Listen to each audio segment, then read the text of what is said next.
So for all the listeners out there, we're trying something a little bit different.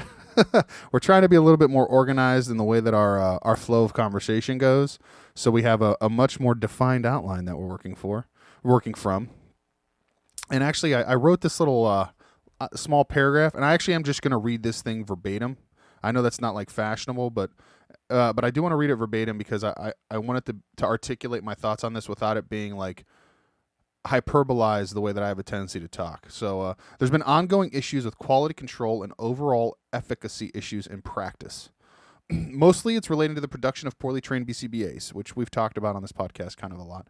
But also it's in general execution of implementation of behavioral interventions. So what we believe, or what I believe, is that it raises important questions on what we can do in raising these kinds of concerns, openly discussing them and outlining possible solutions.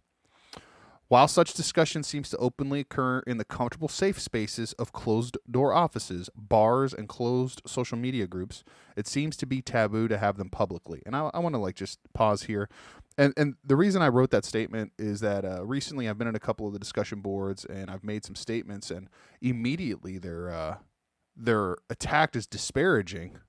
And this has kind of like shocked my system a little bit because it's like it's almost like having a critical discussion, even though it's stuff that people agree with, has this visceral response. So it's like, why is this? When such conversations occur, there seems to be a slew of white knights. And if you don't know what a white knight is, it's a chivalrous person riding on a steed who's out of nowhere there to save the day, even though they're not the target or the topic of conversation. Or people with their heads in the sands coming to the defense of poor performers. Now, the reason I say poor performers here, as if the criticism of a person's performance is an assassination of their character.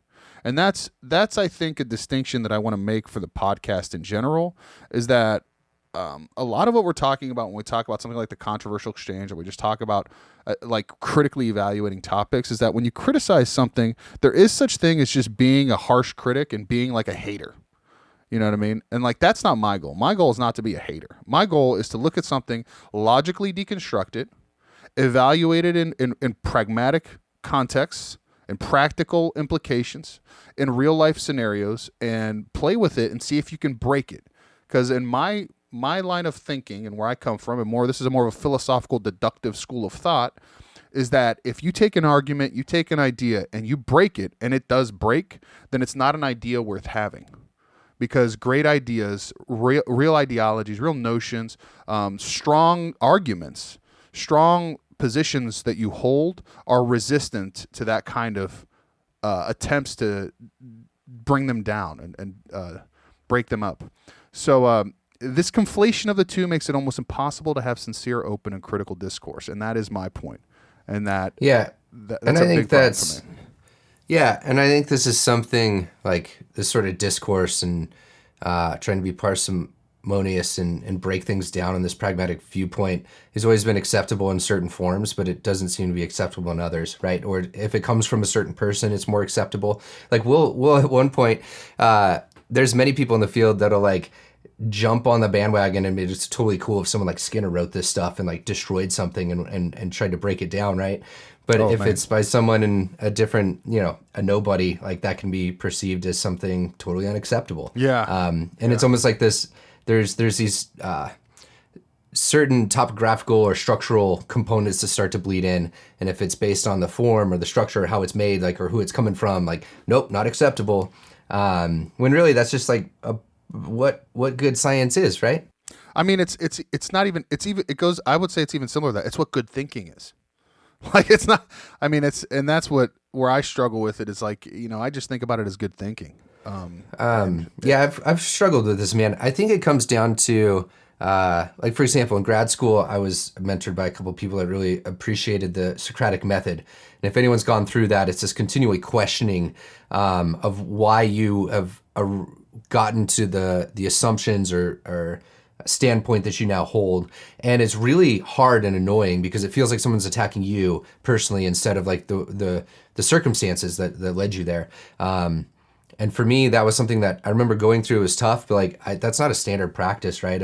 Of mentorship or training, is continually trying to work on breaking these things down. And I don't know. That was the like you're saying, like the the logical, good scientific, like that was the pragmatic approach that seems to be fading as we've focused more on training practitioners to implement, regardless of what you are, BCBA, PhD, RBT, right? I mean, a couple things you just said.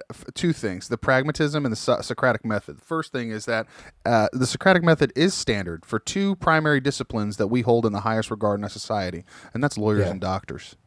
And it's funny that you bring up the Socratic method because that's what's practiced in philosophy as well. So I went through the grinder of that, and I'm Greek, and Greek families just have a tendency to argue that way. But I mean, like, because I mean, in my family, it's like we're not yelling. This is when everybody started yelling. That's when we're actually talking for the first time to each other. Yeah. And that's the thing, is that confusing or conflating, questioning and pushing and deconstructing and attacking a premise, not a person, a premise, and making someone justify that, and having them bring back and hold a neatly nice deductive logical cohesion that draws out soundness of conclusion, that does not commit logical fallacies, meaning does not commit an error in thought, right? An error in thinking, of articulation of words, is what makes something true or not true, which also goes to the whole like William James thing. We were talking about pragmatism and like what behavior analysis is based on, which is like, I mean, originally the philosophy of William James, right? Pragmatism. Yeah. Ironically, probably the only true, the only true original American philosophical form. And like, the definition of pragmatism is really just like the best argument based on the best evidence should win the day. That's really the fundamental notion of pragmatism. So like when we talk about, again, the controversial exchange, I mean, to me, it's just about like, are we being pragmatic? Now, what does this have to do with RBTs? I mean, the biggest thing is that like, for me, it's more like, we've talked a lot about BCBAs and that can feel very personal, because usually the only people that are listening to a podcast like this are people at that level. And, not, in all fairness, not a lot of people have gone through that level of thought training. You know what I mean? Like a lawyer or a doctor who you have to stand in front of the class, and if you don't know your shit, your professor is going to shred you in front of everyone. And it's not about embarrassing you. It's about testing your mettle. It's about testing your ability to think on your feet, react to the variables as they shift in front of you, adjust your argument, and actually have the most powerful position you can have. Iron sharpens iron, right? Steel sharpens steel. You don't make outstanding high performers by just like, putting them through the pillow, marshmallow world, foam nerf world. So that's part of it. And the other thing is really just about like breaking out of some of this pedantic conversation that we have that's just like exhausting and like based on a bunch of logical fallacies. So in an attempt to like not rebrand, because that's not what I'm going to do, but an attempt to like really reframe the discussion that we're going through, we're going to focus a lot more on argument deconstruction. We're going to focus a lot more on evaluating the logic of things from an actual formal point. That's my position, at least. Because we actually have a couple of unreleased podcasts, and there was actually someone who made a comment recently online about how, like, maybe it was too controversial for what we're doing or anything like that. And it's not that it was too controversial; that was so illogical. I felt embarrassed to put it out there, but that's just me saying that out loud. And like, it doesn't make sense. So I'm going to be attacking some of these topics with you, simply because the logical form matters, and we need to be thinking clearly. We have to think clearly. We have to articulate clearly. So today, our topic is evaluating or critically looking at, from a logical perspective, from a pragmatic point of view, the best argument with the best possible solutions of the RBT and what that means to practice. And what made me want to talk about the RBT personally is that I'm like you, dude. That's why I asked you what your experience with the RBT was. Because up until the last 3 or 4 months, I haven't had to deal with RBT as like a formal thing. Like I haven't had to in my practice. I worked in an educational context for like, I got out of having to work in that kind of medical model and got into the educational model right when the RBT started becoming a thing. So I kind of escaped the minefield that is the stringent supervision standards, the very like systematic or like controlled regulated training standards and all that other stuff, and was able to just kind of construct a training that fit my system, fit my model, fit my environment, fit the way that we provided our service more clearly, rather than this like standardized, universalized thing, which by the way, I don't necessarily disagree with. I just don't know if I agree with what has been chosen. But again, we'll get to that and kind of go through that. And for me, it was kind of like I was brought up in, like I described, that Nevada environment where there was this other certification. There was a little bit of standards around working with adults with intellectual disabilities.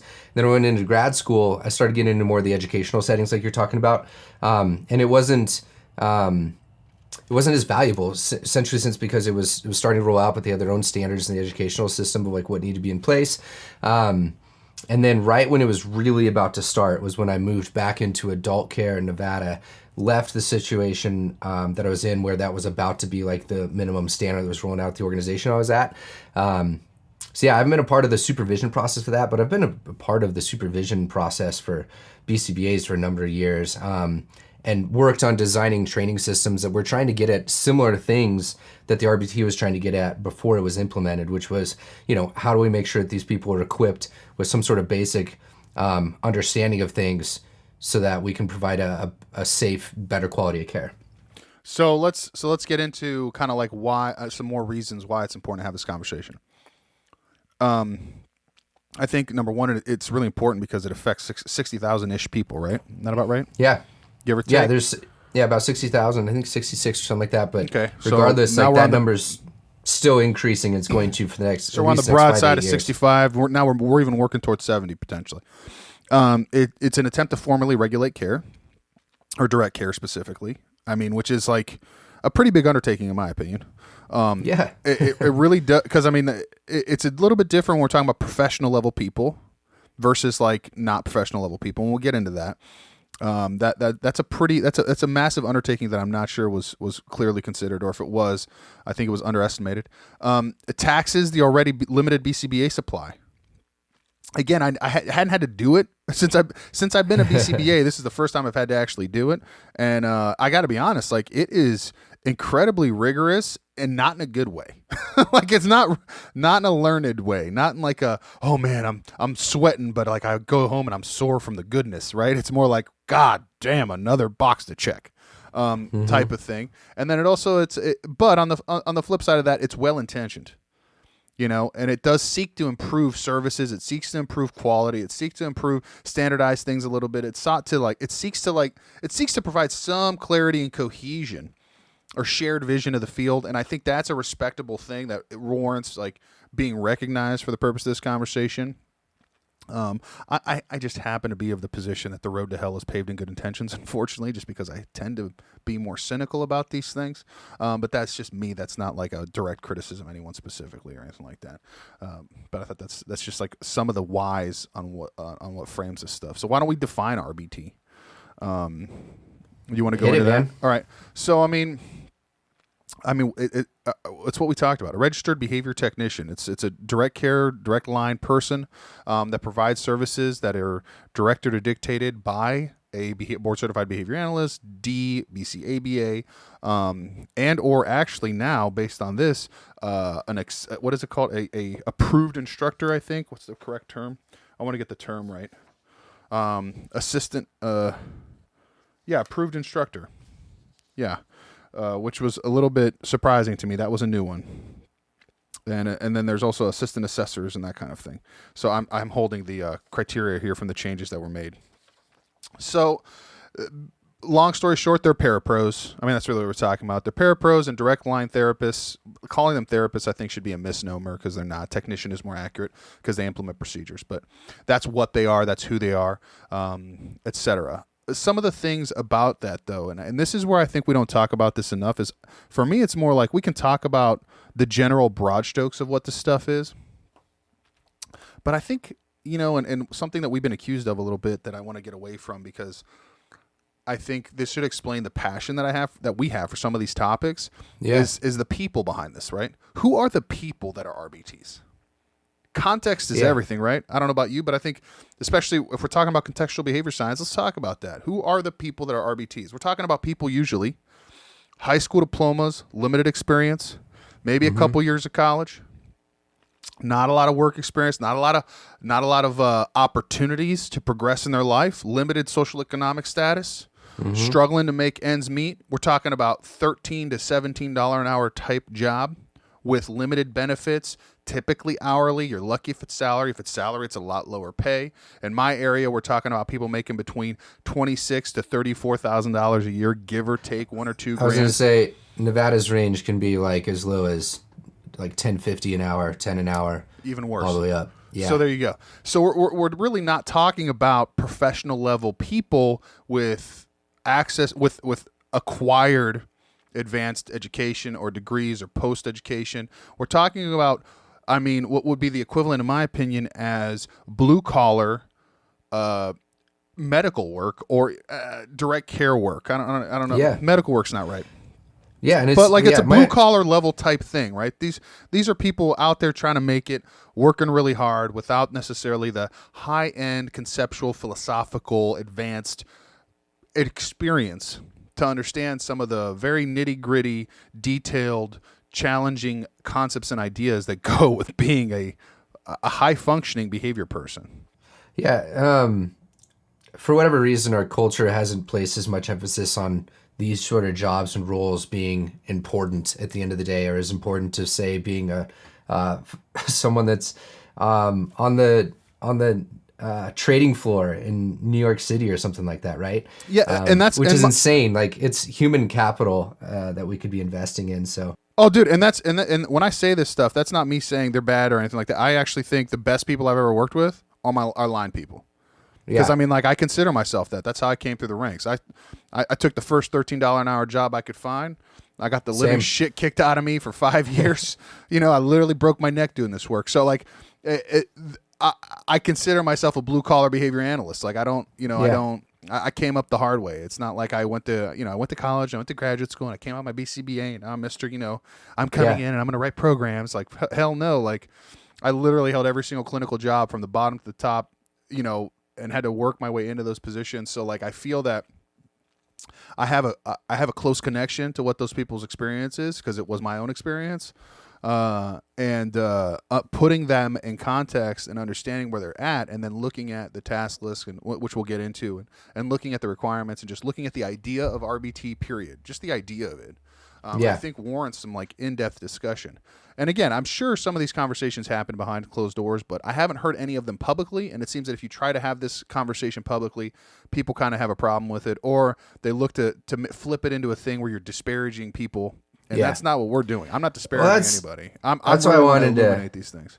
That's why I wanted to hit that other topic of like kind of the ABA landscape, which will be an episode coming down the pipeline, is because these discussions they're made in closed doors by certain folks, certain entities, certain groups, and they are closed doors for the majority of the process for some good reasons, but I don't think they're the best reasons all the time, and they could be more public, but it's just not really a standard in our community to talk about these things publicly.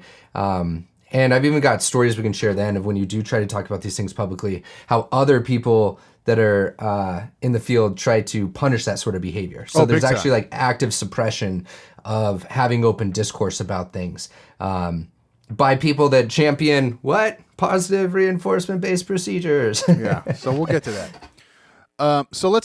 So we talked about what an RBT is. We kind of talked about who they are typically. Again, not everybody is this. Come on, like. Part of this for me, as we're going to go through this discussion for the audience, is like, come with us on the journey, man. Like, don't be that guy's like, well, not everybody. Yeah, of course, not everybody. You're going to have outliers. I mean, we're talking about, if we're looking at life as a bell curve, we're looking at the 80% that fit within the umbrella of the bell. Okay, so I mean, just be logical, please. The other folks are going through their undergrad in some sort of human services program, or they're in a situation where that's their passionate life's job. I met a couple people that were anywhere from like 30 to 40, 50, 60 years old that they're like, this is my jam. This is what I do. I love it. And they were on year 30 in the company, and you're like, hell yeah. Good for you. That's amazing. Like that person is like, to me, the way I see that, almost like from a military mindset, that's your uncommissioned officer, man. That's the person who has more street cred than the fresh master's degree and actually gets more respect than that person. And they were the people that informed my decision making the most, usually when I was working in those sort of situations. Exactly. Yeah. And you didn't have to walk them through every little detail. They could execute, and like that was your team. Those are your people. You know what I mean? Yeah. So let me go ahead. The training requirements. So let's right? go through it. Those? So what are the requirements? Because I think that'll help continue to frame the discussion. So the training requirements. I mean, it's a 40-hour training across a variety of subject areas. You have to have 3 hours of ethics. You have to have an hour of RBT supervision requirements. So like actually knowing what it takes to be an RBT. And then the training has to be conducted at least across 5 days. So Yeah. it can't be done in like, 3 or Can't 4 binge. like Yeah, you can't binge it out in 16-hour days and be exactly. out. Yeah, exactly. Yeah. So that's the basic thing. As far as like who can do the supervision, again, it's a BCBA, BCABA, BCBAD, and then now they have a certified trainer or instructor. Now, one thing as I was reading the newsletter, the 2018. I was going to say real quick, passing the exam, you apply, you sit. There's a multiple choice exam, but then your supervisor's checking off on like some visual component of like you being competent to do some of the things in that list too, right? Yeah. So They're I'm going to get to vouching that. for I'm going to you. get to that part. Yeah, I haven't gotten to the competencies yet, but that's on there. Yeah. So yeah, you take this training, you do the training, then you have to perform certain level of competencies throughout, whatever period of time that is. Those competencies range from like demonstrating discrete trials to talking about shaping procedures or showing them, being able to identify certain ethical scenarios, some professionalism questions. Again, back to understanding. What the supervision requirements are, terminology, positive, negative reinforcement, just like your basic chapter 1 through 4-ish white book stuff. How's that? Yeah. To give like frame the kind of like, again, but going back to the context of things. Sorry, I lost my train of thought of where I was going, man. We're talking about over. you brought up the competency, but I was getting into the supervision. The most recent changes. Oh yeah, I think. some of the most recent. So they added. So one thing that you can do now, as far as you got the BCBA prefix ABAD, that's other assessor, and something that struck me as interesting. And this was based on feedback. So I actually think as far as like why this change was made is totally great. That you actually don't have to you don't have to be a BCBA, you don't have to be BCBAD, or you don't have to be a BCABA, at least based on what my understanding is. You have to be under the supervision of one of those people, but you can have someone who's demonstrated those competencies, providing the training also now. Almost like a coordinator, I believe is what they call them. I mean, their whole model has been a train the trainer model, essentially. Yeah, but that person doesn't have to be an RBT. If they meet certain certification criteria under some outside agency in human services or some behavioral health scenario, it's acceptable. So I mean, the way I read it, technically, like an IS could be that if they're under the supervision of a BCABA or BCBA. I read it almost as like if they have some type of like any type of behavioral health or they've done some training in it in some capacity. Really, I mean, I wonder if that's in response to just the sheer number of RBTs that have to be supervised and how there's almost practically no way to do that as a BCBA. And that goes back to one of the reasons why is that as we start looking at some of these adjustments that are being made and some of the compromises to the initial idea, maybe we should look at it. Are we doing what behavior analysts always do, which are just try to make the best of a bad situation and fix something to the point where we break it completely, in which case maybe we should scrap it and start over?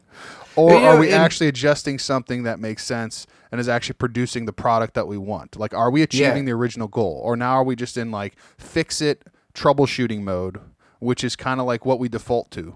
Yeah. What's interesting is it was the other helping professions in these sort of ways, like occupational therapists, physical therapists and things, they don't certify or have some sort of registered, level at their high school level implementation, right? Like it's do they even have it? I don't even think they have it. Like I don't think there is someone who can do.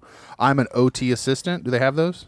No, and that's it. Like it was an interesting. What I was getting at is it was an interesting move by the board originally to even go this approach because it's out of the norm, right? So like, what was the decision making behind that? I would assume it's to try to increase the minimum competency of the people working and protect the consumer, right? I mean, you would hope that's why. But part of it was probably also trying to put some guardrails around the practice and saying who in the practice could provide what, right? Because we don't want other people outside of the field saying that they're providing behavior analytic services in certain ways, things like that. So it's almost this interesting like encroachment against like the licensure's purpose.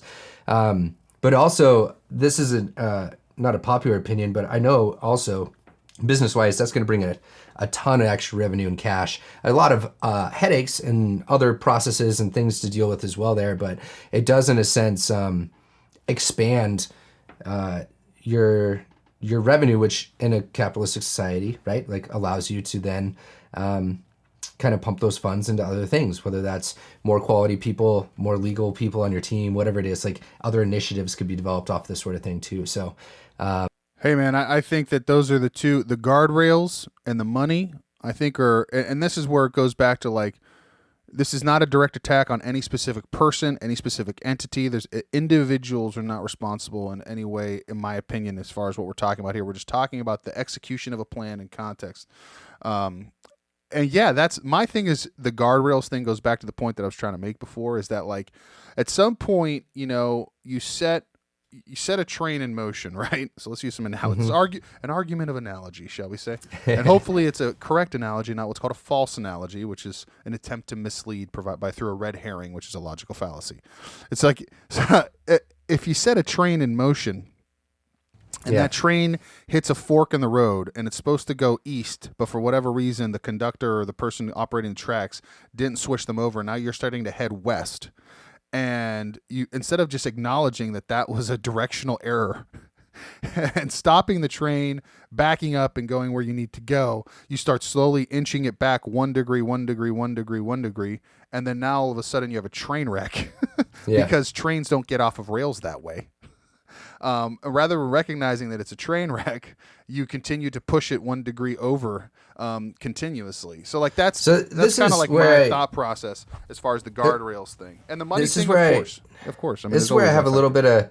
bit of this is where some of my compassion shows for this, because the I don't know how many folks know that the Behavior Analyst Certification Board is under their own guidance of the NCCA, and it's this ICE accreditation where you have to follow certain standards to be able to accredit your program and be able to certify people yourself. And so this is where like I believe it's like a 5-year cycle to where if you want to roll something out, like it's taking you 5 years because you have to notify essentially the entire marketplace, like something like, hey, this RBT is coming, and then you have to put in the appropriate infrastructure you have to put in. So like how long it takes to potentially realize that you might have deviated off your left versus right tracks and need to slow things down. In a sense, the people in charge there have their hands tied. Like that decision has a lot of repercussions where it goes. And Absolutely. I think the interesting thing that we're going to get to here is that there's some discussions all the way back in the 70s of should we be certifying people or procedures? Like there's different ways to go about this. And I think that's the thing we're interested here too, right? And that's kind of the segue. I think the segue is that like,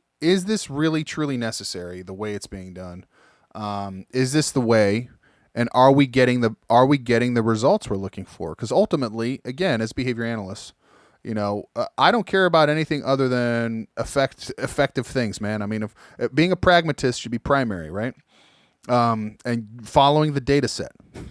If the data set is telling me that the results I'm getting are failing miserably, and I'm just making ongoing band-aid interventions to try to steer something right, maybe I need to pull back, go back to baseline, square up, reevaluate, reassess, redesign, and reattack the problem. And that's kind of like where I think, in my opinion, just looking at my personal experience, again, I've only been doing this now with the RBT thing, like legitimately for a few months, but I think that my general experience in training over the last, I've been a BCBA for what, almost 5 years, 6 years now, 5 years, almost 6. Oh my God. So like, I think that, it's worth having the conversation, and just evaluating it because, you and I had a conversation. I want to say we had a podcast, God, a while back where you brought up this whole procedural versus like conceptual thing. And I was like, oh, I don't know if I agree with that, man. People should have an understanding of the philosophical principles. And, I was wrong, I think, looking back on it. I'm open to admitting that the data is telling me that I was wrong about that just based on my personal experience. I think the procedural thing is making a lot more sense to me because... And Go for ahead. us, we tried both. Like we've with different teams, different contexts of which we were providing services, but we've tried both. And for me, it came down to like an ideal situation is you'd be able to train people under both systems, right? Like if you really want to learn and get into it more, like here's kind of your track to learn more of the where we're coming from when it comes to like learning more components of like pragmatism or decision So making. let's expand on what this procedural versus like conceptual thing is. Do you want to do that, or you want me to go? Yeah, Go ahead. essentially, there's there's a couple ways we can approach it. I guess the quickest way for people to kind of understand it in culture already is like these trade associations and these practices that go out there and teach you a trade and a skill set. So someone that's going out for an electrician, My dad's an iron worker, things like that. You were in a sense under an apprenticeship, and you're learning procedures, ways to go about solving Techniques. solutions, techniques. Yes. Yeah. Whereas there's also, the approach to where you can go in, you can learn from the books and whatnot, not have any hands-on experience. And that's, I don't know, any degree you could potentially get that doesn't require those sort of things. Is The conceptual piece, the theory, the Yeah. overarching understanding of first principles. I would assume generally most things when it comes to psychology degrees, liberal arts degrees, and those areas, you could even have theoretical, physics and other things like this, to where the idea is that you are really just working through the logical process and understanding those side of things, not the application side of things as much. And so that's how it is kind of in our society, I would say. But specifically, there's discussions. I just pulled up the book, man. What's the book? It's called Issues in Evaluating Behavior Modifications. Procedures of the First Drake Conference on Professional Issues and Behavior Analysis, 1974. And so this Drake Conference was where a lot of these were being, I guess, memorialized and like put into writing. And so for folks that are interested, like a cool background, a lot of things that happen at conferences used to be submitted as papers. And these papers were before publication generally. You'd come in, you would usually have somebody curating, saying like, here's what we want to talk about, the topics. They try to get a number of different discussions and viewpoints, as well as counterpoints. And you come in, you listen to them essentially read their paper at a podium. So if you ever see anybody at a professional conference reading their paper at the podium, that's why, because this was the practice. You'd read it, everybody would listen, take their notes. There's usually somebody there to make a formal discussion around it, which was sometimes a rebuttal as to like why I disagree with you. Socratic process. Yeah, just in real life. Yeah. And then it was put into a book. So like, for example, this one says, Section 1, the behavior modifier. Issues in the Certification of Behavior Modifiers by W. Stewart Agris. And then the response is by John Bailey and a response by Margaret E. Lloyd. And so this is how each chapter essentially went. A point was made by somebody on a certain topic, and then there's a couple responses. And so this is really just going through, it's an entire book, man, of what should we be doing? Should we really be certifying people, which is how the BACB has gone about the credentialing system so far, which is, you as a person are now approved based on your competency, measured presumably through, the processes, to say that you as a person, like me, Ryan, I can now hold the BCBA, right? Or you, Dimitri, can now hold it, or RBT or whatnot. And what I liked about this was really they were looking at it a little bit differently. So the point of the procedural approach was, are you displaying, at the simplest core, I think, are you displaying competency in the procedures that need to be carried out? So essentially, if we thought about this in our context of the field of like a task analysis, are you running the task analysis with integrity? Are you running the procedure with integrity? And are you continually doing that? Do you have that competency of delivering this procedure consistently, reliably over time? And that may be an attempted thing that's built into our system, but I don't know. There's nobody looking over your shoulder saying, "Hey, you're below competency on, you're not running that with integrity," and that's not how our training program was set up. So, thanks to an advisor, I found this years ago. It was an interesting discussion. I'm sure it was talked about again and again in the development of the BACB, really the Florida certification, which was prior to the BACB and kind of morphed into the BCBA or BACB.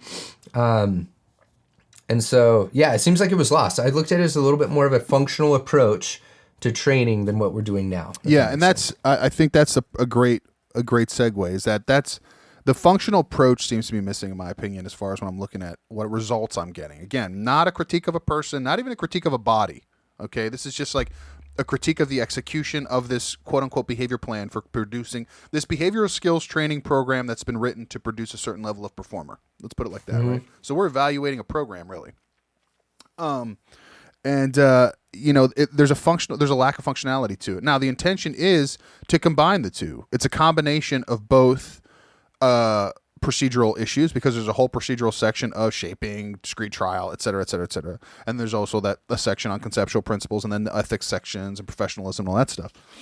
And then whatever. But the problem that I go is going back to that functional approach where we relate it now to the context of the person, of the organism, of the learner, right? Who is your learner, and are these applicable to your learner? And is this a functional behavior skills training program to produce the kind of performer you need from what you're trying to teach them? And so the question is, does that actually accomplish the goal that it's accomplishing? And then when you look at the conceptual pieces that are integrated into it, it's as far as the amount of time relative to the amount of output that you're getting, paired with the reality of turnover, the reality of the person themselves, typically related to their educational status, as socioeconomic status, life circumstances, everything. These things are not aligning in sequence with each other to actually get to where you want to go. So in a perfect world, in a perfect system, in a perfect execution, it would produce an amazing practitioner. However, in an imperfect world, with an imperfect practitioner, in an imperfect environment, in an imperfect funding situation, imperfect blah, blah, blah, blah, blah, it produces, again, this is back to what just anecdotal results of my personal experience, and also what I see many people either ask questions about in very, very, very simple ways online. People, practitioners out there just trying to do their work and trying to do what they need to do. It produces more box checking and hurdles and just going through the motions. Well, that's one of my, I think one of the critiques that I had to try to be like devil's advocate on my own point of the certifying procedures is if we say this decision was made to approach it how it's approached now, just as like a stepping stone, and then you wanted to move into something like this, a system like this is going to take even more resources to oversee, right? Interesting. I don't know about that. Why? Well, I would say if you're trying to really look at the procedures that are being implemented, you'd be trying to measure essentially and evaluate performance of each person that's under your supervision or implementing behavioral programs in your organization without getting any reactivity, right? And checking them consistently enough to actually measure whether or not you're getting that sort of integrity, right? Any reactivity from them or any reactivity from the learners they're working with? Both. Ideally, them first is what I was thinking there, but essentially, like you're kind of getting this like the reactivity really by the way is real. And to get into this rollout, to roll this out, you'd have to have quite a big brother sort of approach of like always watching and checking in on procedures and how they're being ran. I don't think that's impossible. These are things that we do in certain areas already, to certain degrees. So like, for example, crisis situations, we used to have an internal procedure where every crisis situation that led to restraint was reviewed after hours, the entire duration of it, marked, checked for integrity, things like that, issues.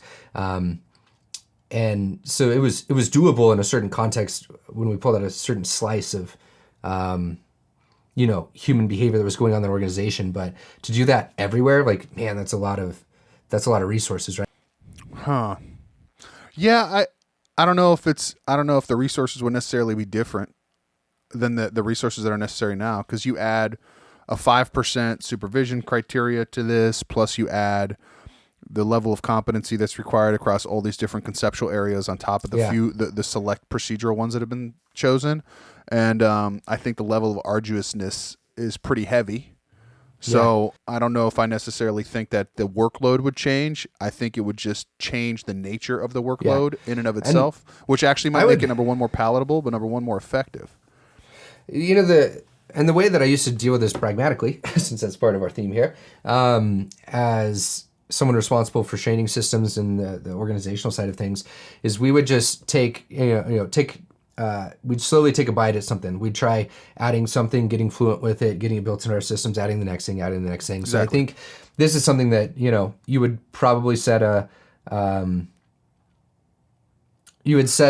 precedent, like what's most important, and start moving towards those, and then add them slowly into your training system. I love how this is going. I think we need to work from outlines more, because this is the perfect segue to the next point, is that like, cool. What you just described is what would be the necessary secret sauce to make something like this work, right? Now, what's the barrier to being able to apply things in that way? Well, time and money, baby. Right? Yeah, time and money is always in the way. So, like, what you're describing to me is like a graduate level program, dude.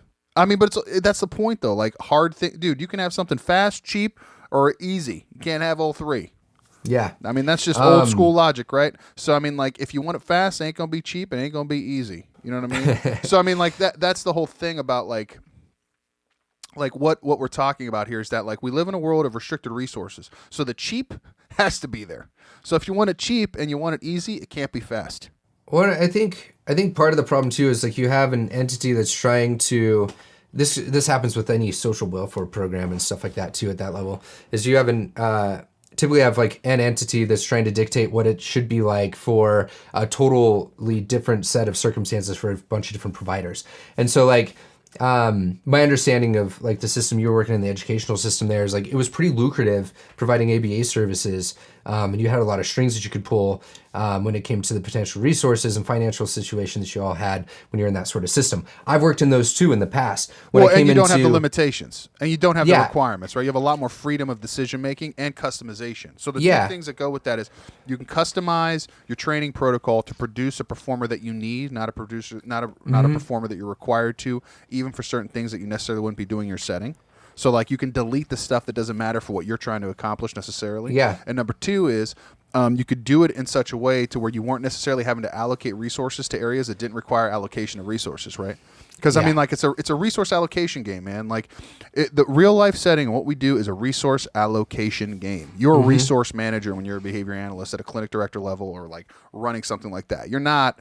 This is not like one of those things where it's like you're operating in a laboratory style university setting. You're basically the dictator. Even if you're benevolent king or queen, you still are, you know, the monarch, you know, and people do as you say. You have to necessarily manage so many different balls and variables and stakeholders to make sure that the quality, and not only that, the satisfaction is at a particular level. It's to not hinder your ability to navigate your business realities, that you have to be able to exert control over particular things that need to not be a problem.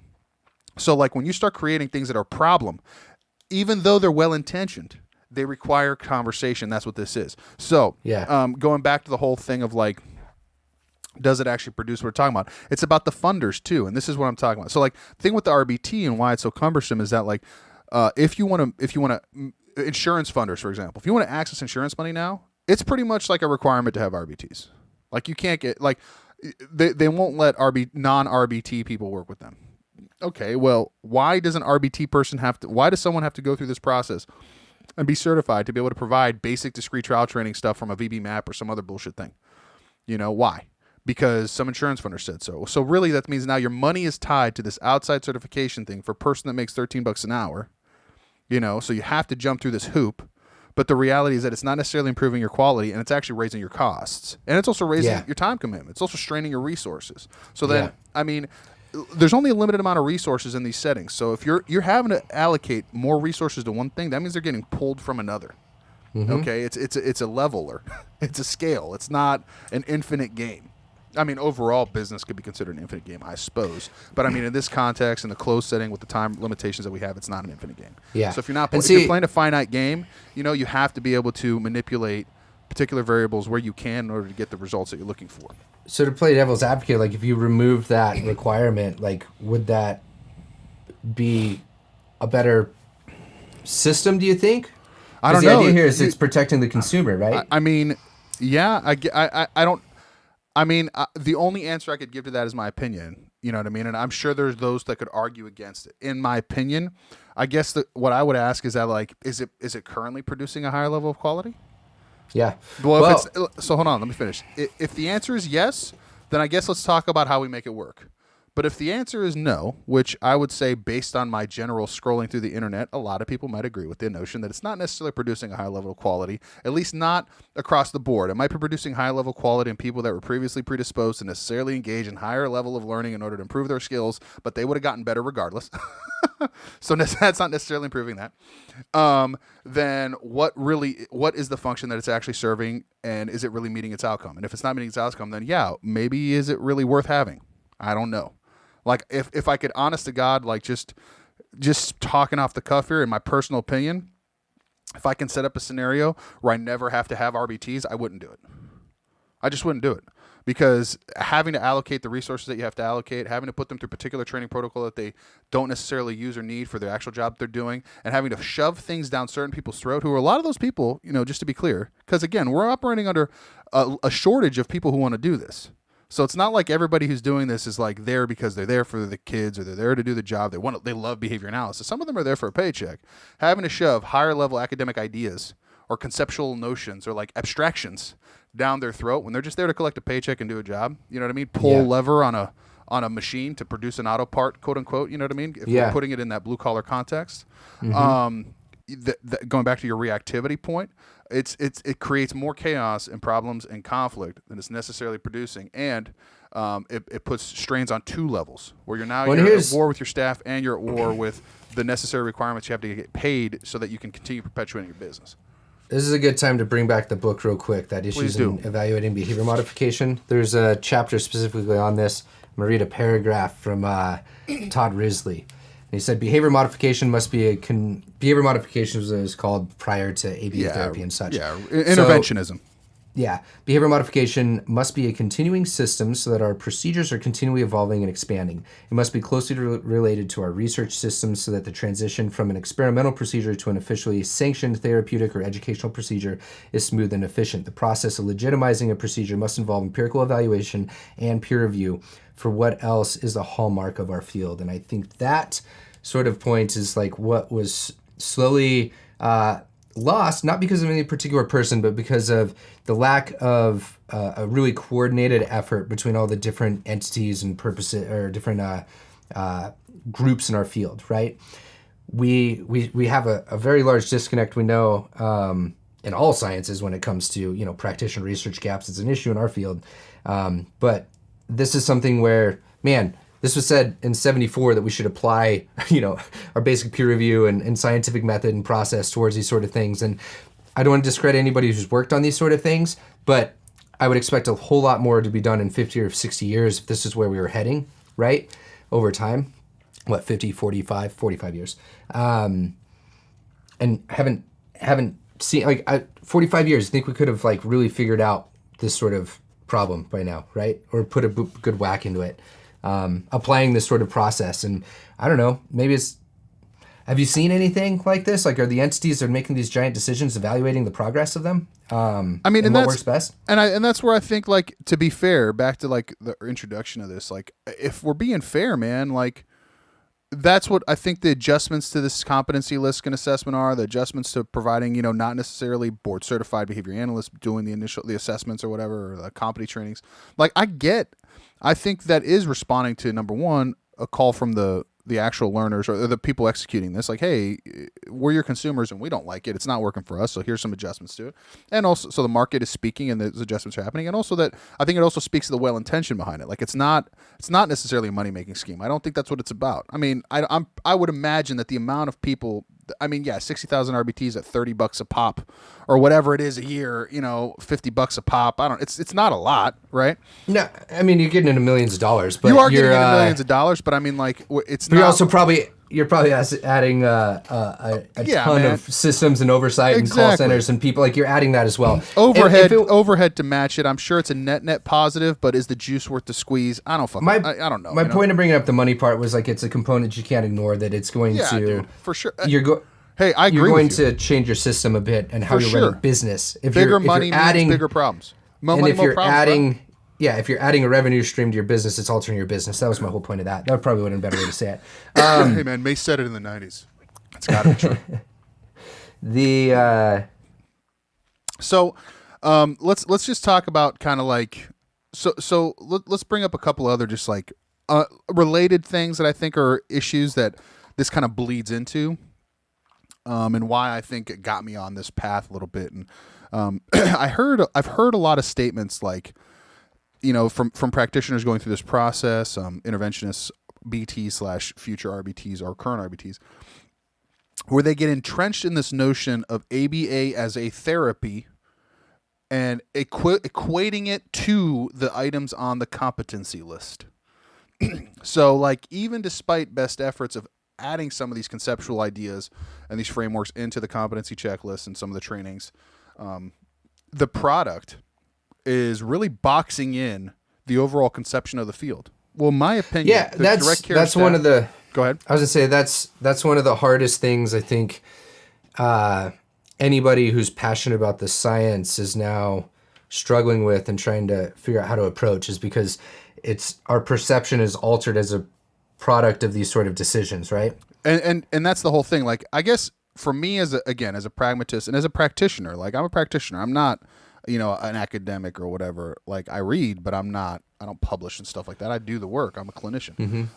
Like for me, it's like, to me, the line therapy staff are your chorus, man. Those are the people that come in the most contact. They're in continuous contact with your clients. They're in continuous contact with the stakeholders. They are basically your mouthpieces when you're not around. And if you're one person managing, even if you're operating at BCBA standard recommendations, 15 to 17 clients, across the hours that you're spending, that's hundreds of hours a week across, 15, 17 people, give or take. Yeah. That you're not can be there for. Like they should be preaching the gospel you want them to be preaching, and not perpetuating false ideas or notions. I've had so many conversations. I've had more conversations now working with people who are going through an RBT process of saying, well, what if ABA doesn't work with these types of people?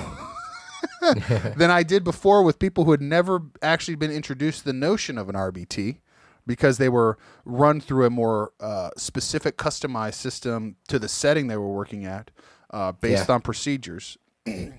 That it's really made me like it's been a shock to my system. Like it really did kind of like make my brain skip a beat a little bit, and that's why I wanted to bring it up, because we're stewards of our discipline, man. You know what I mean? We have a responsibility not just to our client but to the field itself. And to me, if this is the product that if this is the product end result that we're getting, and we're creating these false conceptions, and it's almost, I don't want to say it's pushing us to pseudoscience, because hopefully that's not happening, but it could relegate us in the zeitgeist, in the notion of people's thoughts that we're a fad. That's number one, scares the hell out of me.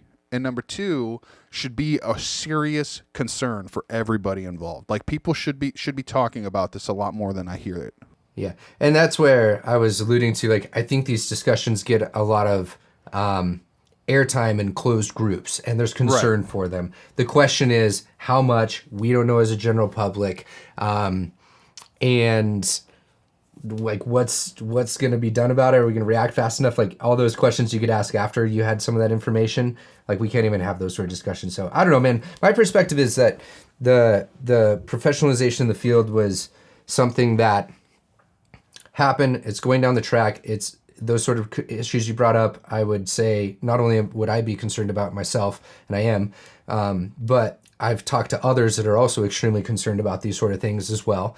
And it seems like there was no way to choose to professionalize without potentially running into these sort of these sort of problems, right? Absolutely. And so at that point, for me, it kind of comes down to like, is there other ways in which we could kind of add degrees of freedom and different options here? So, for example, I love that idea. So So the idea of degrees of freedom was brought up, at least for me, through an Izzy Golddiamond reading. So behavior analysts back in the 60s, 70s, 80s did a lot of cool stuff. And the idea was if you have two choices, you have 1 degree of freedom because you can choose between the two. If you have 5 choices, you have 4 degrees of freedom, right? And so for me, it's like, if we're going down this approach and it seems like, our task lists and things are being geared more and more for this, quote, ABA therapy work that we're doing with, majority of people with autism and other intellectual neuro disabilities, then could we move to, creating other potential sub-certifications, different processes, or is there, for different areas of application? Like, would that be useful? The board putting out a dozen or so videos on like different areas of application that they listed on their website, say 3, 4, 5, 6 months ago. I can't remember the exact timeline. But they had different subject matter experts that are applying behavior analysis in different sort of ways with different populations come in and kind of talk about those sort of things. I don't know. Like, it seems like there's a little bit of like, hey, we are more than this, but the training system, right, is not set up for that as well. And And what that does by not having those degrees of freedom, I realize that's a lot of work and effort to do those sort of things, but by not having those, what you're doing is you're essentially stacking the deck to where you're known for what you are doing. And that's what I learned most in management. I had this CEO that all the time used to say to me, you got to manage perception, manage perception, manage perception. And I always looked at this kind of dirty thing on like, I could, I looked at it as like she was trying to advocate for, if you run this business the right way, we can have a successful business. We can get by. Nobody knows our struggles. They don't know, if we're doing good or well or bad or whatnot. And then they don't necessarily, like, if you just kind of restrict the right information, then you're gonna be good to go. But for me, it was kind of like, I slowly learned that what she was talking about there was this managed by perception is, responding to the data of what outside entities, outside stakeholders, things like that, in this case, are identifying you as. So like, what does the public start to realize us as? And then at the end of the day, it's clear that we're steering away from being a group of people that are trained in how to evaluate and implement procedures and have some sort of conceptual understanding of things. As an entire field, right? Even you'd make some of these arguments even for the BCBAs nowadays, right? Dude, that's why I wanted to bring up the RBT thing, because I feel like talking about this in the context of BCBAs makes it sound as if we're attacking our peers. So I feel like let's look at the results from the RBT, which I think everyone can get on board with. And then, like, if the arguments apply to RBTs, then the arguments do apply to the BCBA too. Because of the same argument. To be clear, like the original discussions were around master's level and doctoral level people that I'm referring to in this Dre conference. It wasn't even that level. So it was to everybody. And I think the results are also a lot more exaggerated in the level of quality in the RBT level, because they don't necessarily have the lexicon. I think it's a lot easier to fake it at a BCBA, BCABA, BCBAD level than it is to it's somebody who doesn't have the lexicon. They don't have the vocabulary to play the terminological game. Yeah. It's a lot harder to get exposed, where the RBTs just are, because they don't even know better. It's errors of ignorance.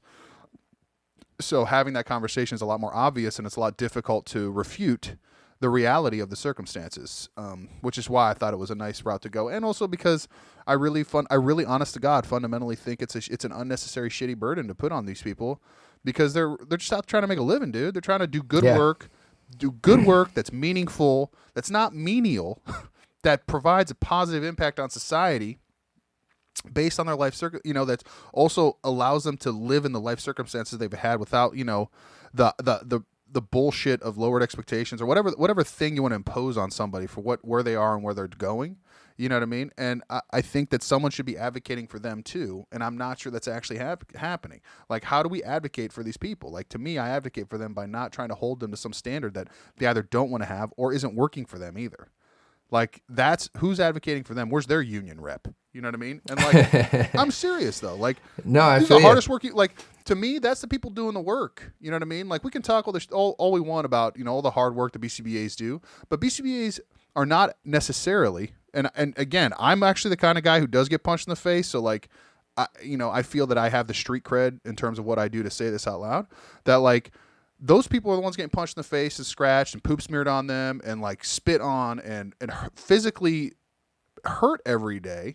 But then they're being put through this like bizarre system that's, I don't want to say sets them up for failure, but does set them up to like not necessarily be successful in what they're trying to accomplish, and also puts undue expectations and pressure to perform in a way that is unnatural for whatever settings they might be working in.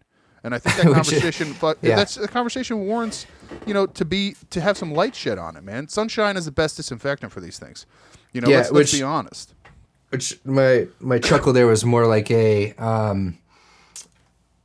what you're describing there seems to be just a ripe opportunity for more regulation by an outside entity, such as a unionization, a union of some sort. And I know this is things that are really scary to people that are in these decision rooms, because they would potentially lose control of how these sort of things are going. I see that as an inevitable route of where this is heading. And that's the whole thing. Like, listen, people want to organize, they want to organize. I'm not calling for that, okay? Just to be clear. I don't want that to happen from like someone who wants to own a business at some point. Well, it's also But it's I mean, a double edge. on the I was inverse just of that, saying like, those are double edged swords. yeah, swords, how right? do you like, protect? there's always How do you there's protect as yourself much from those things? Is you actually do right by people from the get go. You know what I mean? Yeah. Don't do people wrong. You won't have them having to necessarily combat you in that way. You know what I mean? Don't do people dirty. So Yeah. like, and again, I'm not fear- necessarily think that anyone's overtly doing anybody dirty, but I think that there is a degree of insidiousness involved in planning these types of controls and stuff like that we don't necessarily have a conversation about, or we're not actually viewing from the lens of how that may be perceived. Because you brought up the notion of perception. Well, perception is reality. Ask any marketer that. Ask anybody, any person that. Ask the internet that. I mean, the truth is irrelevant anymore. All that matters is the perception of it. I think there's one critique that I have largely against field of behavior analysis all the time, which I joke about is our field's always 10 to 15 years behind the curve of like where everybody else is at. And what I mean by that is things like the commoditization of opinions and being able to have a device that you can share it on social media all the time. Like our forums just really started blowing up with this realization that you could do, put your opinion out there all the time. I would say a lot over the last like 3 to 5 years, but that was a heyday thing back in 2007, 2012, for sure. that a lot of other people went through. Right. And so I think one of the solid critiques that I do stand behind all the time is, what's changed is people like to be taken along the journey of how decisions are made and why we're where we're at. And transparency. the problem is like that transparency either is it's not put on the front burner as like an important thing to be doing by the majority of people that make these sort of decisions. And so what that then leads you to is, at least in my management perspective, and my leadership perspective, is you start to disenfranchise and like you don't have people's trust as much. And that's not like people distrust. It's just the product of an environment like that is, I look at it like kind of the matching law. Like the more transparency and the more you're kind of bringing along people, the more you're going to have these potential folks there with you. You're going to have more behavior to work with or whatnot. You're going to have their attention. And when you don't do that, people just don't pay attention at all. Like as an example, there was a discussion going on in one of the Facebook forums about whether or not somebody had a membership in a certain scientific body in our field. We'll just put it that for right now. And the majority of people said, I don't even bother because I don't know what they do because they don't tell me, right? And it's because things aren't being put out there in a relatable way, I think. And that's something that's wrong with the field, I think, is times have changed a lot. Oh, man, I want to know what body you're talking about. ABI. It was ABI, but it's not, the point is it's not a critique of ABI. Again, it's a critique of the circumstances that are resulting that. But I think it's a misunderstanding. I think also the reason I want to get into it is I think to give ABI a little bit of credit, their information's out there. I think times have also changed and people want a kind of snippet, 20, 30 second, this is what we do now, rather than going in and looking at the troves of information that ABI has on their site and what they do and all that sort of stuff. So I think times have changed in a sense of I could go read for literally a week of all the ABI stuff that's on their website and learn everything about them. But what it is now is supposed to be these kind of bite-sized pieces that are shared with people.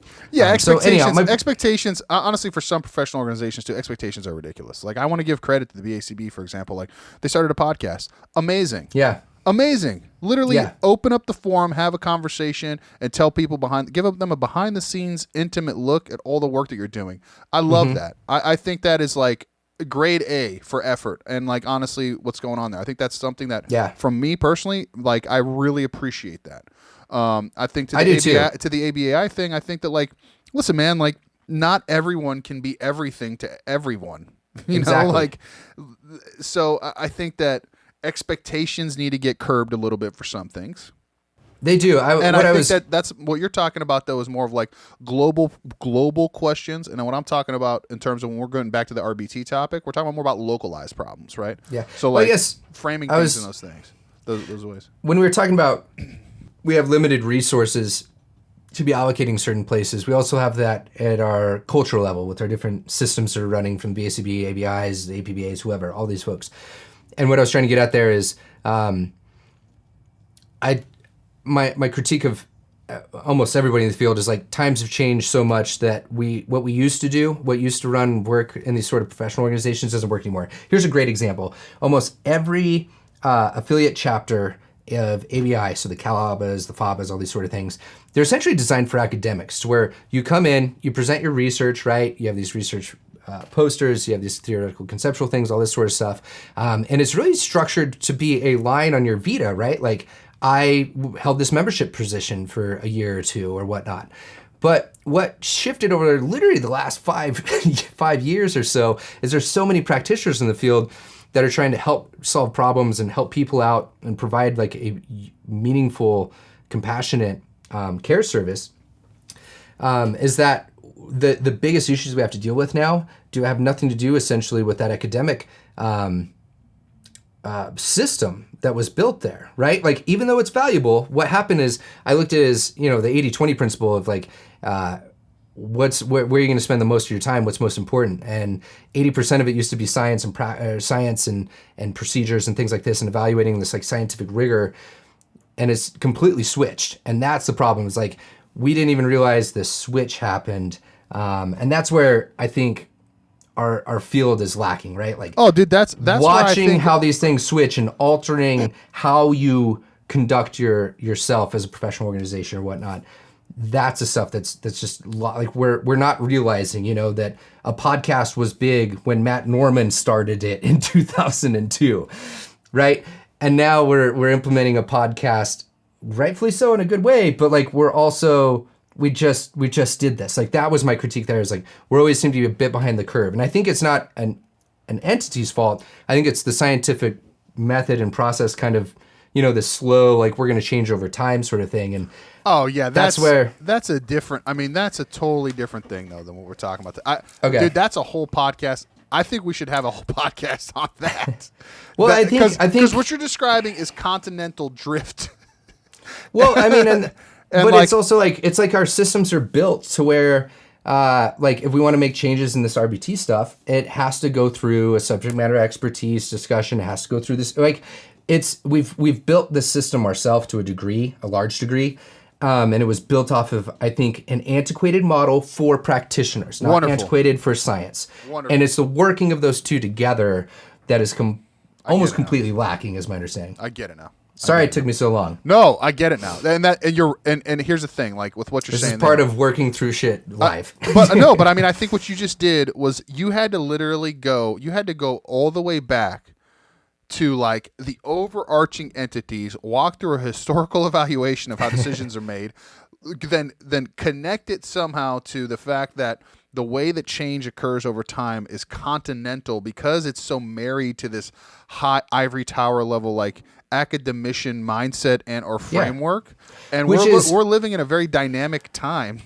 That's it. These things have to work. Yeah, my point was, these things have to work together. Like, I tell, sometimes I get a little bit of critique and flack for stuff. Like, literally right before Christmas, there was a anonymous, like, a blacked out email that was forwarded to me of like, Ryan's just trying to be an influencer. He doesn't understand shit, blah, blah, blah, things like that. Oh, really? Like, critiquing. Oh, hilarious. Yeah, and it's like, it came from an academic minded sort of person. And my thing there is, like, I've always acknowledged, like, I can't do anything that I do right now without that information there. Like, it is a necessary prerequisite. So what I'm trying to call for here is the sort of interlinking systems perspective of how do we leverage off of all of each other here and like work this sort of situation out. That Todd Risley quote that I read about everything be evaluated, like, I'm calling for that. I'm not actively a part of that solution, but I could be a part of that system that starts to move those sort of things forward, right? And that's where I think you are part that's of where the we're solution. lacking. And that's where I think you are part. Hold on. Everybody is, though. Like, yeah, and but that's the lack. Like, we don't have that built together, and that's the saddest thing for me. But I think that's the whole point of this kind of our podcast. Like, going back to like the introduction that I try to put on this topic specifically, and like why we started this podcast, and like, well, we're going to do an introduction episode, but we'll just give a little sneak preview. Like what the podcast kind of turned into was like this like Howard Stern provocateur routine. And that's not what the point was. The point was to ask hard questions about hard topics that people don't want to talk about or want to shut down, because they want to control the reins of direction. They want to control the discourse. They want to control the way things go, when they go, and how they go. And like my point to my like whole thing with what you're saying there is that is kind of part of the problem. Part of the problem is the that's where pragmatism comes into the play, right? Into play. The best argument, like pragmatism, is not just the word practical. It's not just that it works. It's the best argument based on the best set of facts. So it's not necessarily like the most. It's not necessarily capital T truth. Well, and I would say, I would argue even that it has to be built into the system, whether that's a financial or a professional organization. Which that's is why where all those variables matter significantly, and why we have to talk about them. Where does money factor in? How does the business mean to? Who does it impact? What kind of authority or power of pushback do they have to have? Like managing stakeholder, which goes back to back when we're talking about logistical and resource management, which is basically what we do. Which to kind of like go back to what you were saying as far as like the shift in the field. I think part of the interests in the field, like what I've seen, is a massive shift to people who want, like, OBM has blown up because people want to understand systems more rather than high-end abstractions and conceptual frameworks or philosophical foundations, which is what most of the stuff has been, including all the EAB that has been done up to this point, all the different type of research lines, and in general how it's pushed. And specifically in the conference type format that we have that you were trying to describe, where it's like set up for people to come present their work, get critiqued, and engage in Socratic method, which is cool. It's cool for people like me who like polemics, who like dialectic, right? They enjoy the philosophical back and forth. But in terms of like getting a job done and understanding that now it's left the ivory tower and it's moved now into practice. Well, and practice has practical problems, right? And practical problems require practical solutions, which means they also require systems that actually work. And if the systems are based on those impractical underlying foundations, they require reevaluation. And if the systems in place of reevaluation are immovable objects, then they require criticism and they require open discourse and dialogue in order to put the mechanisms in place to have that happen. And currently the way our system is structured and set up is that it requires people to overtly, I don't want to use the word attack because that's too aggressive, but I think openly highlight some of those barriers that have been put in place that are typically been acceptable levels of barrier and are used and are swatted down with a variety of fallacious arguments. This goes back to why my emphasis on logic. And you actually said that earlier. You were talking about how, like, if you don't have a certain credential, you don't have a certain experience, blah, blah, blah. Those are what's called arguments of authority. Arguments of authority are actually considered logical fallacies. If you were to make that kind of an argument if you were to make that kind of argument in a courtroom, if you were going to make that kind of argument in a scientific journal, you would get shot down and you would be told that, hey, guess what? Everything you just said now is undermined and pointless, and we don't have to hear anything else you have to say because it's considered wrong. Unless it's Skinner. Absolutely, I agree. Sorry, but just a joke. You're right. No, unless it's Skinner. Yeah, that's true. Skinner. Yeah, it's like that quote. It's like that. You ever see that thing that where you ever see that Eric Clapton thing where like they had Clapton as God on the Berlin Wall? Like if it was a behavior analyst, it would have said Skinner. But yeah, man, that's the point I'm trying to make. Like for me, it's teaching critical skills, critical thinking skills, talking about discourse, having open, honest debate, not being afraid to question the way things are structured or set up in terms of like how the field is being pushed or directed. That's the responsibility we have, again, as stewards of what we're doing. So again, to your point, someone's going to criticize that you're not part of the solution, you're part of the problem, or you're just a critic out there. Like, yeah, maybe you are. But this is what I would say. I would say if we can't articulate our objections to a thing clearly, if we can't point out the problems that need to be addressed, if we don't have the right, let's put it in an academic term, let's put it in a research-oriented empirical portion. If I'm not asking the right research question, how am I going to get the right answer to the solution I'm seeking? Yeah. I'm not engaging in like exploratory science here. We're trying to solve a problem of practice. One of the best things our field could do is just get together with whoever wants to spend time on trying solving these. I don't care if that's 500 people that show up in a room together, and just discussing how could we all work together better. Oh man, BCBA Fight Club, let's do it. just literally that's all we have to do is get together and say how could we work better together and leverage each other off these sort of things. I love it. So let's do this, man. So because we've been going now for an hour and 15 minutes and I don't want to beat dead horses. Why don't we get to some of the take homes and like positive kind of closeouts or just general suggestions that we have that might answer some of these things, or at least for me personally. Okay. Is that good, or did you have something else you want to talk about?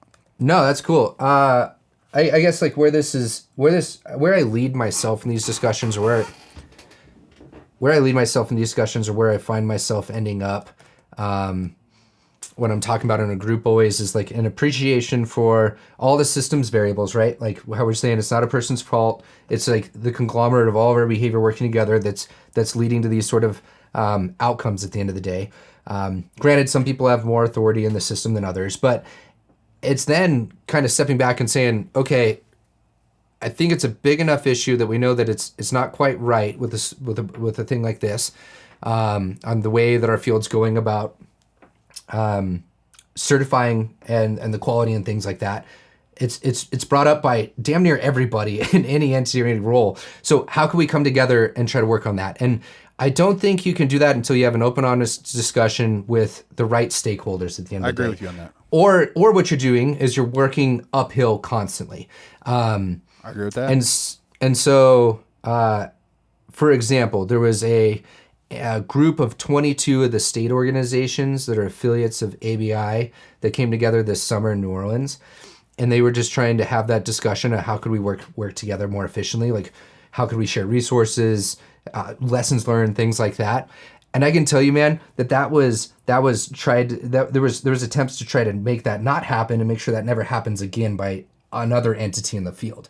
And the fact that we have this counter control happening is disheartening, but it's also the real side of behavior analysis of how I really don't know, even though my call to action is like, let's all get together and work together. I don't know if that's a possibility, right? Wow, that's surprising to practically. me. I would have never guessed. We'll get into that. That's the whole point of this ABA landscape is like, Okay. I want to actually put out what's going on Preview. behind the scenes. Yeah, because there's active counter control to potential solutions developing. Wow, that's terrible. In my perspective. And so I get in this part where I'm just like, I'm bummed. I appreciate the system, like, and the variables, and like, I feel like I have a good sense of understanding what's going on, and like the contingency perspective, but how we move forward, like, it seems like it's in the hands of some folks. I don't know. We have some maturing to do as a field, I guess. Man. And so like, that's where it leaves me. When it comes to RBT specific, I guess to put something down, is it needed? Like, yes, it's needed, but like how to roll it out, I don't know. And it seems like what we could have done a little bit better is try to evaluate a few different approaches rolling these sort of things out. For example, the Teachers College of Columbia that Doug Greer runs, like it's essentially another certification process, and it has to do with the comprehensive application behavior analysis in schools. And so it was set up, this CABA system, in a very similar way to how master's degrees and things in the BCB were ran. And usually people go for both certifications, like you go through your CABA's program and you get your BCBA and that. But we could have learned from that, right? Did we, at some point, as an entity, consult people that were in, physical therapy, occupational therapy, other APA, right, and discuss why they didn't go about the high school level certification? I don't know. Like, that's something I'd be really interested about. Like, did we gather this sort of anecdotal information? Ooh, that's an interesting question. I wonder what the answer to that is. And that's where, like, there is popular opinions, and I think it's generally understood, like, the APA did not go that route because they wanted to control the quality at a much higher quality of this PhD route. And that's why you have to go the PhD route to be a clinical psychologist. So it's things like that. Like, how did that help or hurt the profession? And how did that inform our decisions? And that's where, honestly, that example is great though, right? Because psychology, like proper quote unquote, like the cognitivists, they're crushing life. You don't implement as a master's level therapist there. You're not like they're crushing it though from like a perceptual point of view, right? Again, in the zeitgeist, which zeitgeist is German for spirit of the people. In the mind of society, in the spirit of the people, they hold a pretty decent level of regard, esteem, and value. That I think that part of the bone of contention that a lot of people have in our field is that, like, why? Well, I think a lot of it has to do with those types of structural decisions that were made strategically that are smart. Well, that's it. And so I guess part of my call there is like, I can only speculate so far because we don't have the context, and that context happened forever ago. If we're talking about the BACB, that's happened under Jerry Shook's era, where he was the one leading a lot of that. And he passed 3 years ago, 4 years, 5 years ago. I don't remember now. 4 years ago, maybe, since Jim Carr slid into there. So Rest his soul. the point, and the point is, there, like, part of that context is probably just gone and lost. And it's maybe we have some stories or whatnot, but the lack of information flow, I think, makes this difficult. And we're in an era now where you can capture and share those a lot quicker, especially if you have the resources to kind of make that happen. It's about figuring out how to capture that information and share it out there as efficiently as possible to where it doesn't get in the way of the things that you're trying to do. And that would be my call for any organization, any person that has an involvement in this, is just put more information out there so that we could all understand the situation better. Right? I love that, man. I think so. That's, I think, a systemic call to action. Maybe why don't we have a couple of individual on an individual level?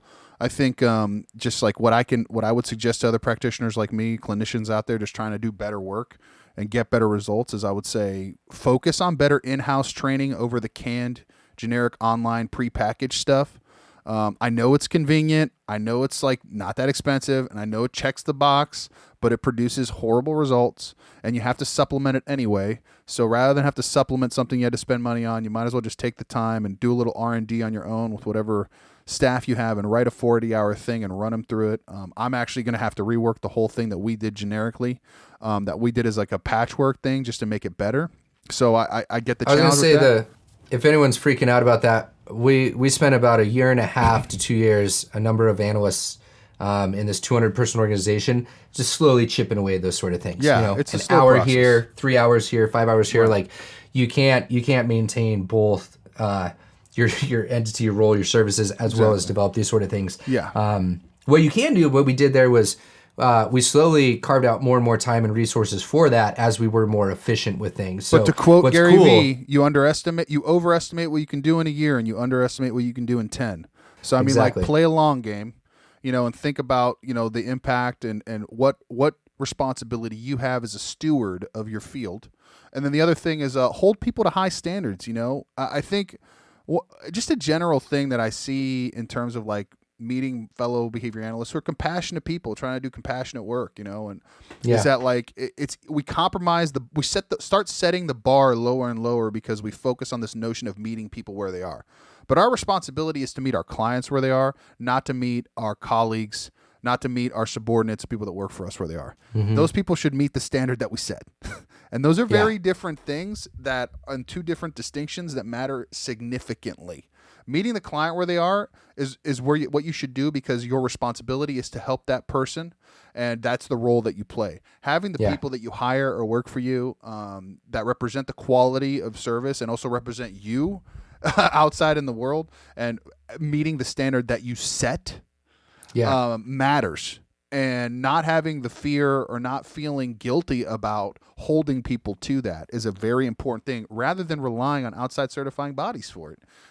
Again, like I'm not one of those like regulation is the worst thing in the world type thing, but over what we're seeing about back to the degrees of freedom, right, to the gold diamond stuff, like the more you call out for an outside person, an authority to tell you how to do what you need to be doing, the more you restrict your degrees of freedom and choice in terms of how you can execute on what you need, and also customize it to your setting.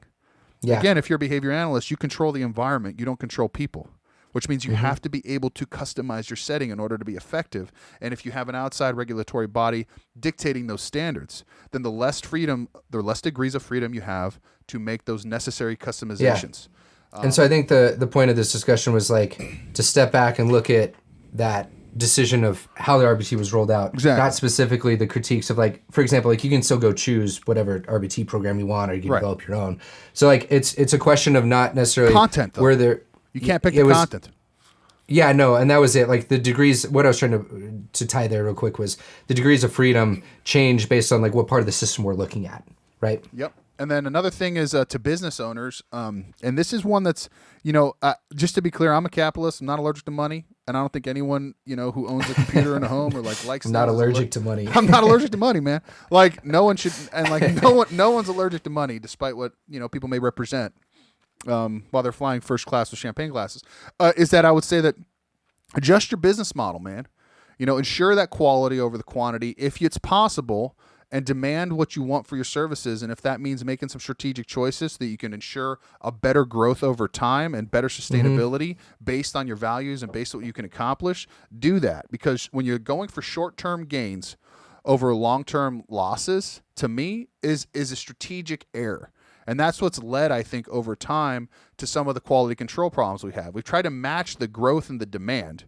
And yeah, you want to do that. But I mean, like, when you're trying to just match demand, you start producing things out of a factory made out of materials with lead in them that poison children over time, right? Yeah. Eventually, you have to look at, what is the real cap potential, and then adjust your pricing and also your availability to those market forces. That's part of the business thing, right? If there's low supply but high demand, that means you should be making more money, not figuring out more generic ways to Walmartify what you're doing, which is what I feel I'm seeing. You know what I mean? And that's what I think we should resist the urge to do that. Even though it's fast money now, it'll eventually hurt us in the long run. And the final thing is that if funders are ridiculous, don't use them. Just because someone's got insurance, okay, but the funder's ridiculous, don't use it. I can't believe that the notion of managed care and the way that the rates get negotiated is preposterous, to use a word that I like to use a lot. That Matt Square was like, "Oh, isn't that your word, man?" It is my word, dude. And it's not my word, actually, but it's like, I do like it. You love that word. I do love that word because it's so confounding that, like, my brain can't even handle it. From, like, it literally short circuits me. That, like, you agree on a rate with somebody, you do the work to get paid at that rate, you submit your bill, and then not only are they absolutely working their damnedest to find any possible minutia of critical error that they could possibly point to, they come back to you like, you know what? Now that I think about it and I see the bill for this, I'm not sure if I'm going to pay you that. Here's what I really want to give you. That's a whole different discussion we can get into. It is, but it does goes. You were talking about money, and we're talking about guardrails. Money talks, bullshit walks, and money matters. So, like, if the money's not right, don't do it. You're not doing anybody good by setting up a situation where everyone has to suffer massively in order to accommodate one little thing. Like, if you're providing a shitty service or a bad service, it's worse than not providing the service at all, in my opinion. Yeah. You see what I'm saying? So you're not actually doing good despite the fact that you think that you are. How does that fit in the RBT? Connect that to the RBT. It connects discussion. to the RBT in that, like, you start shoving people through this cookie cutter assembly line of skill development, or you just produce people where you've checked off enough boxes to have an army of people who have the RBT competency, so you can provide massive amounts of services, okay? Because all these people now are coming with insurance funding, but the reality is that their funders are not necessarily paying out the way they need to. So then you have to do a lot of strategic choice making and or put people on really bizarre payment plans where maybe they're getting paid once a month, or maybe they're getting paid only a particular hourly wage, and you can't provide high quality benefits. Or you see what I'm saying?